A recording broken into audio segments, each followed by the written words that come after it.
Hidden cave tragedy. What is this? Hidden Cave Tragedy. On April 8th, Wait, it's only three? It's not a 2012, bad story. 24-year-old Guillermo Pino Jr. joined friends and family on a casual trip to Arroyo Tapiado in California's Anza Borrego Desert Ray. State Park. Ooh. The area is home to a vast network of fascinating, Hidden unmarked cave. mud caves. Among them was Hidden Cave, a formation known to experienced explorers for its deceptive terrain and dangerous drop-offs. But for Guillermo, this wasn't a planned expedition. He was barefoot, had no flashlight, no water, and no phone, just pure excitement. As the group remained at their campsite, Guillermo Okay. wandered ahead. What He is this? climbed into the upper entrance of Hidden Cave and called down to the others, asking them to bring his shoes and inviting them to join him. They agreed, but told him it would take time to scale the steep incline. He replied that he'd just goof around inside the cave until they arrived. Then, he vanished into the darkness. Inside, Guillermo navigated a narrow sloping corridor where Some telling me these individuals aren't of the black descent. Yeah, it's no way. They told his little dumb ass to stay where he was. What are you doing? loose dirt crumbled underfoot. He braced himself against the walls for balance. But with each step, the terrain worsened.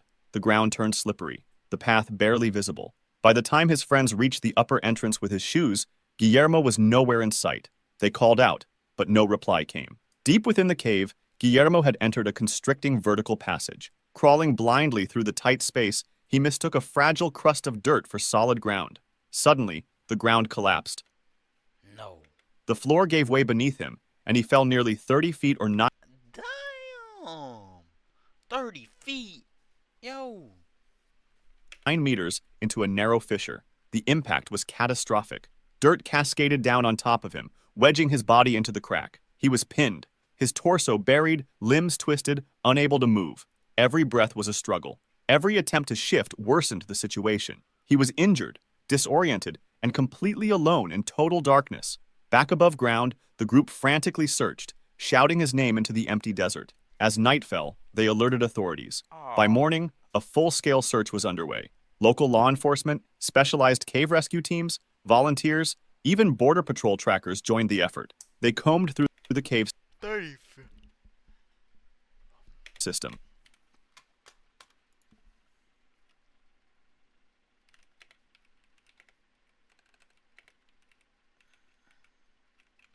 What's the objects that's 30 feet? This big ass statue was 30 feet. So he. Yo. Nigga, what are they. Bitch. Oh, hell nah. That nigga's an idiot. What the fuck is this? This big ass well.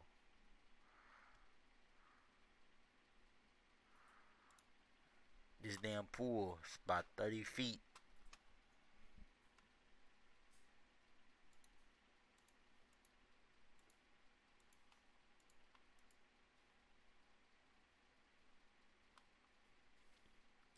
But then a whole bowling shit, bowling lane, shit, wrong shit. Finna, Unsure if Guillermo was still alive or where he could have gone. But the caves offered no answers. Hidden Cave, like many in the park, is a maze of false leads, dead ends, ooh, and unstable shafts. Days passed and hopes faded. there's no On April way, 16th, bruh. 8 days after his disappearance, the San Diego Sheriff's Department officially How many ended the search. days? 16th, 8 days after his disappearance, the What San even Diego Sheriff's Department officially ended the search. Resources were exhausted. The chance of survival was declared close to zero, but his family refused to quit. They organized their own search parties, recruited volunteers, and eventually hired a private investigator. Guillermo's mother would later say, "We couldn't just stop. We knew he was out there somewhere." Then, 27 days after he went missing, came the breakthrough. 27 days, a whole month. Using a remote camera, the investigator explored parts of Hidden Cave that had been previously inaccessible.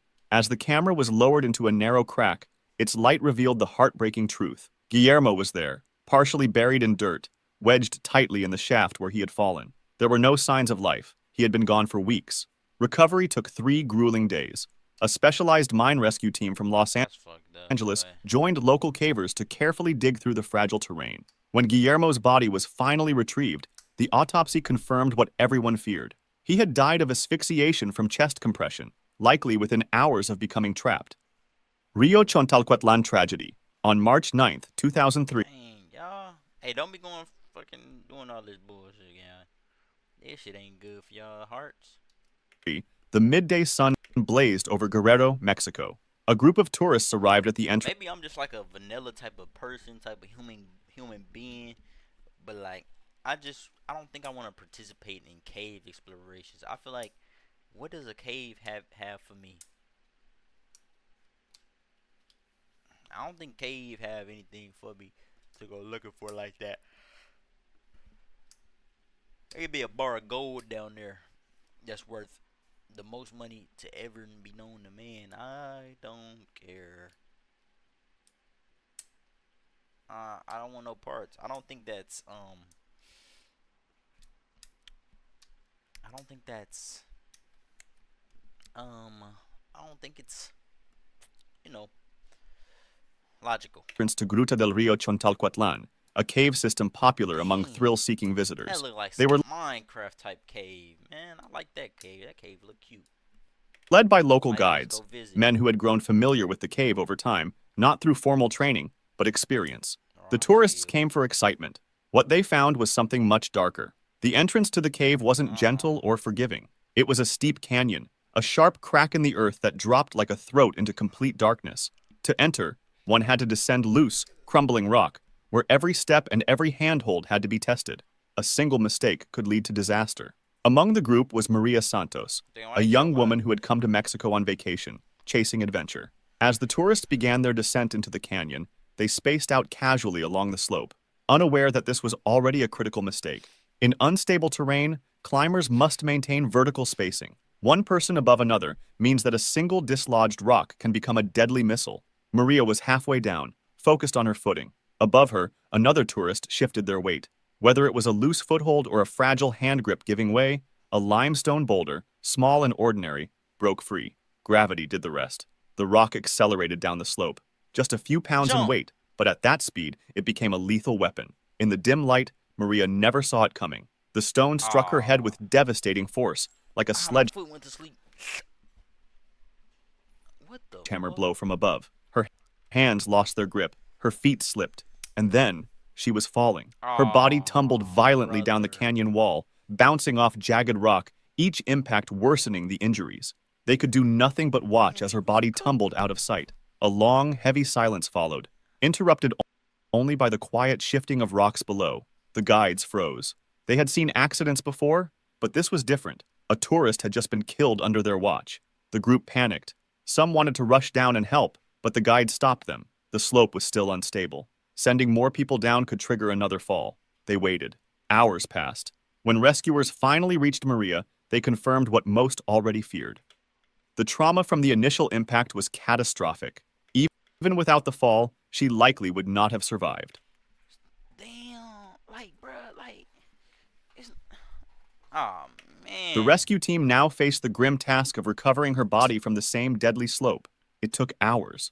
Every step risked dislodging more rock. The rescuers used ropes and anchors, carefully maneuvering around unstable sections of the canyon. They had to secure Maria's body to a stretcher and haul it back up the jagged path without triggering another collapse. When they finally reached the surface, the full tragedy became clear. Rubidoux Spring Cave. On August 23rd, Oh, that's messed up, bruh. Long live, what's her name, Maria? Some shit like that. 2003. Long live her. fool. 2003, 2 1 Three year. experienced cave divers stood at the edge of Rubidoux Spring Cave in Missouri. Among them Yes, was Rubidoux. 50-year-old Stephen Wybrocht, a dedicated diving enthusiast. With him were Ron Shirley and John Davis, both seasoned cave long explorers. live my nigga Steve, man. Why they?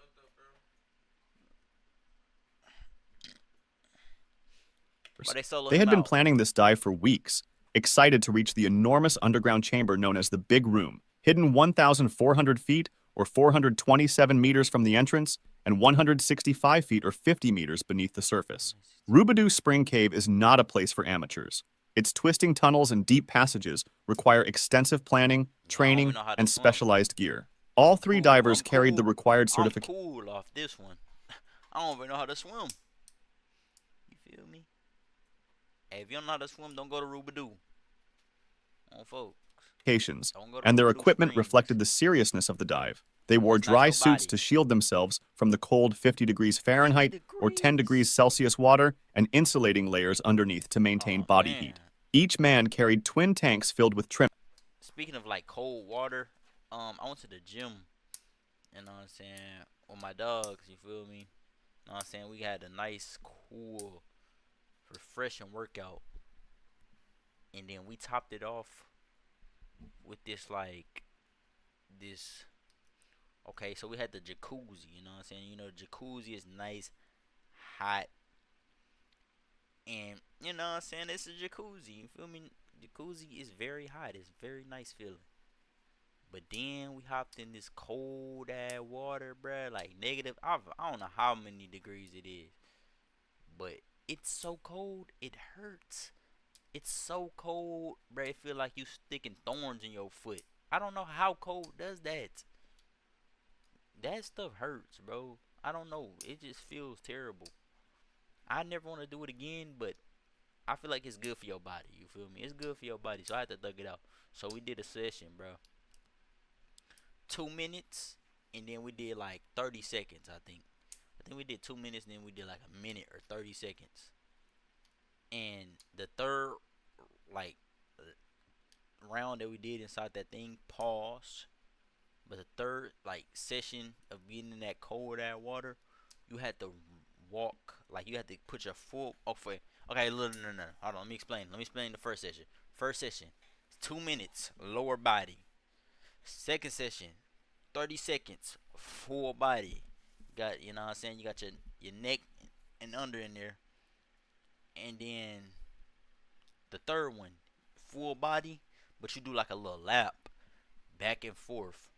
That cold ass water. That water is so cold it hurts. It feel like if you was in the freezer, or have you ever been in a freezer at work? Just imagine if you was fully wet and you just sat in there, bro. Your fingers would start burning off. I be in the freezer at work. It be so cold, my fingers be feeling like they finna fall off. I don't know why I had to explain to y'all all that, but hey, that happened. Mix.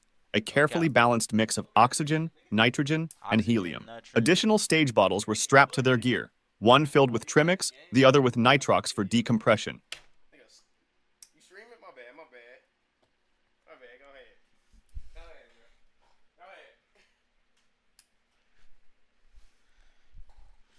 Now you good, just don't let it happen again, bro.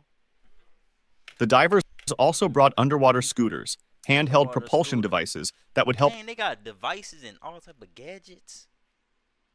conserve energy and air. For Steven, how can this this ever was go his that first bad, dive bro? using one. It was supposed to be a new milestone in his diving journey. who? This was his first dive using devices that would help conserve energy and air. For Steven, this was his first dive using one. Steven, that's It was supposed to be a new milestone in his diving journey. They entered the spring pool and began their descent. Come on, bro. Y'all could have let my dog like get adjusted in some you know what I'm saying, a little harsher, a little less harsher.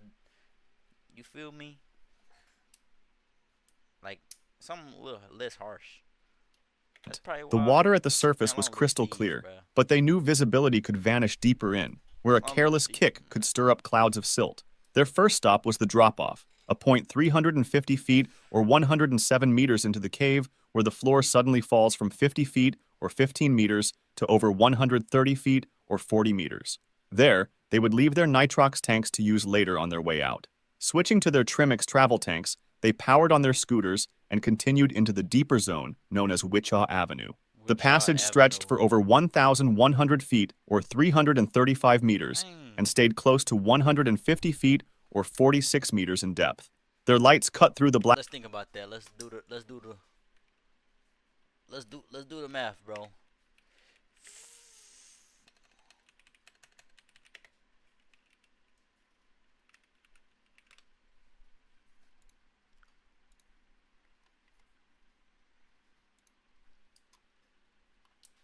Now see it here. Statue of Liberty.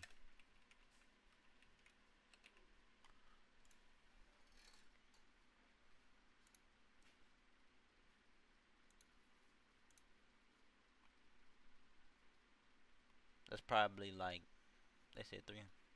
See?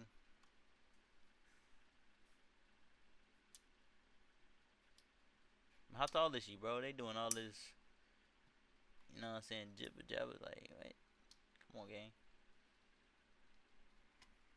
300. But something like this, bro. Like half of this. Let's say, boom, her alone is like 350 feet or something like that. 150 feet. That's insane, bro. I ain't never seen a Statue of Liberty in real life, so I can't really tell Black you. water, revealing ancient limestone formations How deep and they is flashes in of that- cave-adapted life. that cave. But beneath the calm surface of the dive, trouble was already brewing. Steven's stage bottle was draining faster than expected. Whether from adjusting to the scooter or a small leak, he began using his back-mounted tanks sooner than planned. He didn't mention it to the others. The group pressed on and finally reached the big room, a wide, eerie chamber so massive their lights couldn't illuminate the entire space. They floated for a moment in silence, taking in a sight only few divers would ever witness. Then, it was time to go back. As they retraced their path through Wichita Avenue, Steven checked his pressure gauge. It read just 500 psi, or about 34 bars, which is dangerously low. A typical tank begins with around 3,000 psi, so he had burned through nearly 85% of his air. He quickly signaled Ron and showed him the gauge. Ron responded immediately, offering his secondary regulator on an extended hose, which Steven took. Now, breathing from Ron's tank, Steven continued beside him, but things got worse. Steven was struggling with buoyancy. He rose too high, then dropped too low, fighting to maintain depth. Ron stayed close. John had gone ahead, unaware of the situation unfolding behind him. As they reached the drop-off and began ascending, Steven's buoyancy control failed completely. He floated upward too quickly, reaching the end of Ron's hose. The regulator popped from his mouth. He swam back down, reconnected to the backup, and gave Ron the OK hand signal. Then he vanished. The silt they had stirred now filled the water, turning everything into a cloudy blur. Ron couldn't see him anymore. At the 70-foot or 21-meter decompression stop, Steven's bottle was still untouched. John had already retrieved his and moved on. Hoping Steven had made contact with another dive group, Ron collected his gear and continued toward the surface. When he surfaced, he gave the news. Steven was missing. Rescue divers were dispatched immediately. They found Steven's body floating near the ceiling of the cave, not far from where Ron had last seen him. All 3 of his tanks were empty, and his dry suit's exhaust valve was completely closed, meaning air Go to sleep, little nigga. Who is this nigga talking to, bro? couldn't escape. Please tell me who this man talking to. He's not talking to me, bro. I ain't finna. Escape as he ascended, Damn, likely the nigga. cause of his buoyancy loss of control. Yo, you? Alright, bro. I ain't finna talk to you right now. Just be quiet. Yo, long live Steven. Cause, oh my god. I got a girl now, I'm up. Yo, have fun, bro. Good for you, bro. Good for you. Good for you. We do not care that you have a girl. What does that have to do with me? If you enjoyed this video, For you. Ah. subscribe for similar ones and feel free to disgusting. drop suggestions for the next video in This nigga. the comments. Long live these guys, bro. Long live my dog Steven.